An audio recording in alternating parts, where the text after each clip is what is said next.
Abafundi beYunivesithi yaseFort batshise indawo eyinxalenye yeFreedom Square kwiCampus yaseDikeni eMpuma Koloni.Oku yimbalelwano ebithe ndii kumaqonga onxibelelwano nalapho eliziko lakwaNokholeji belicela amapolisa ukuba abancedise ekubeni bakhuphele ngaphandle abafundi nanjengoko ivaliwe le yunivesithi.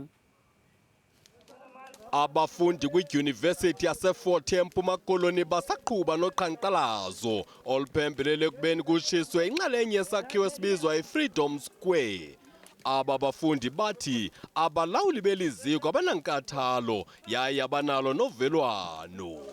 Umsindo wabafundi uphenjelelwe ngumba ungabhaliswa kwabafundi ababalelwa ku-3,000 nanjengoko besenamatyala. Abafundi bakwafuna ukuba yehle esikhundleni sayo inqununu yeliziko mfundo umnumzana sakhela buhlungu.